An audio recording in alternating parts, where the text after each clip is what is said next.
This is CNN Breaking News.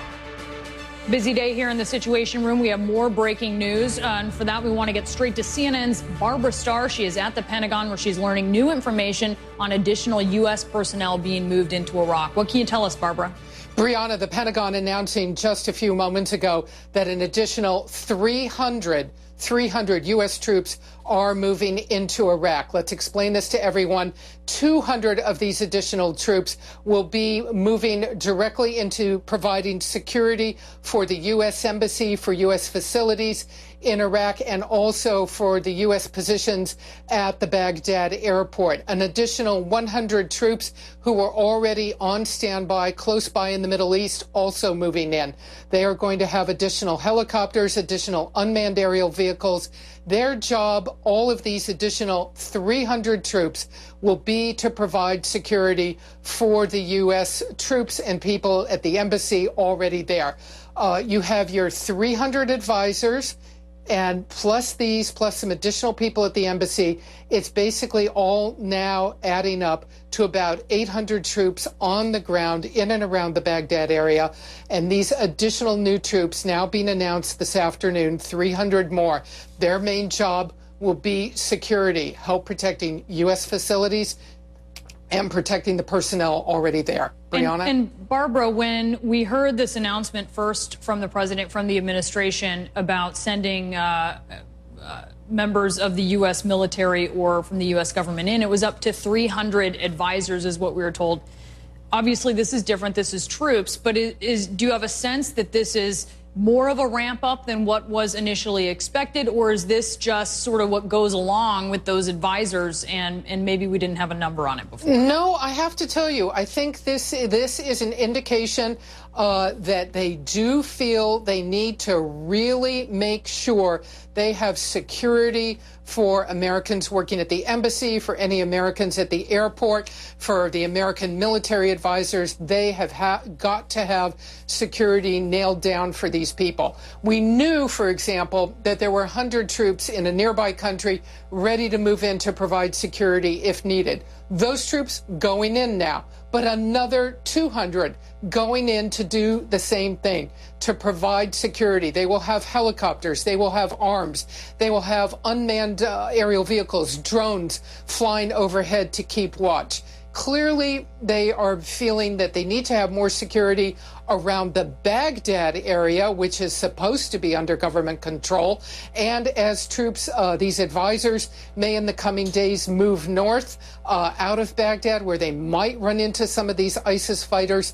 So clearly, I think they feel they've taken another look at it. And this is the additional security that they need. Because I have to tell you, every reporter covering the Pentagon has asked for days the obvious question, is this it? Are any more troops going in? And the answer we'd had until about 5 minutes ago was, no, that was it. But now we see another 300 going in, Brianna. So this is just in response to the strength of ISIS.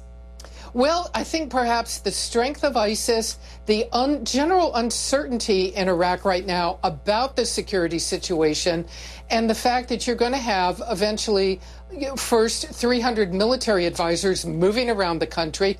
They have to be protected. If you're going to have helicopters and unmanned aerial vehicles, perhaps operating out of Baghdad International Airport, that has to be protected. The Americans at the embassy have to be protected. You know, they had a lot of firepower already there, supposedly, to do that. Marines at the embassy, extra security personnel. But now it looks like, you know, they realize what they're dealing with and that they just simply need to have more security, more military security on the ground for the Americans. Brianna? Yeah, what they had, not enough, it appears. Barbara Starr, really appreciate it. Now, Iraq State TV is reporting that mortar rounds have struck one of Shiite Islam's holiest shrines in the city of Samarra. An al-Qaeda attack on the same shrine back in 2006, you may recall, it destroyed its dome and it set off bloody sectarian violence. The incident comes as the brutal jihadist group that has captured a vast swath of Iraq and Syria, which we've been talking about, it's making a brazen new proclamation, and it's aiming new threats at America. Let's go live now to CNN's Mohammed Jamjoon. He is in Beirut with the latest. Mohammed? Brianna, it's a dangerous new declaration by ISIS. This is a threat that showcases not just how brutal the group remains, but it also constitutes a new propaganda effort by this group. Now, inshallah. They've changed their name, but not their tactics.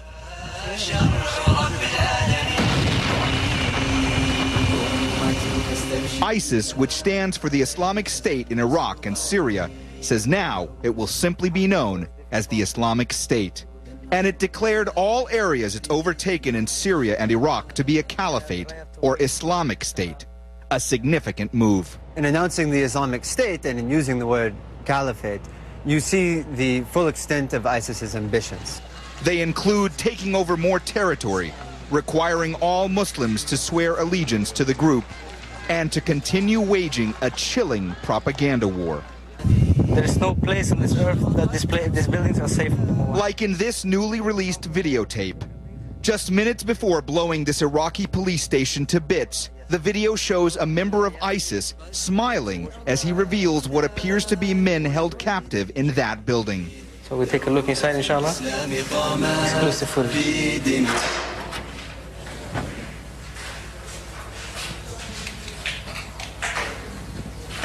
If you see here, prisoners. This is just some of the hundreds of prisoners that we have. Analysts say it highlights how mercilessness is very much a part of the group's strategy. It gets to the extent to which ISIS relies on threat of force, brutal threat of force, to assert its dominance, both in Iraq and in Syria. This is the Hummer.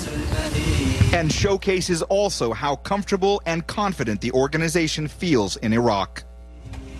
This car right here belongs to the Border Patrol, so that's the other cars. And the message to the people in the West, just keep giving and we will keep taking, inshallah. It's one more way ISIS hopes to continue to appeal to non-Arab jihadists. ISIS has become particularly dependent upon foreign fighters. Analysts say it's a simple equation. The more videos are produced in English, the more threats are directed at America, the more fighters will flock to Iraq. And I want to send a question to Obama. Did you prepare enough diapers for your soldiers or not? أمتي قد لاح فجر فرق بالنصر المبين. Brianna, this is the second such video in as many weeks to be produced in English. Clearly a campaign that's very much designed by ISIS to try to appeal to foreign fighters. And this is really what analysts are telling me is a dangerous new front in this propaganda war. They believe that the group may be able to recruit a lot more fighters from Western countries, a lot more jihadists to come join the fight in Iraq. Brianna? Chilling. Mohammed Jamjoon in Beirut, thank you.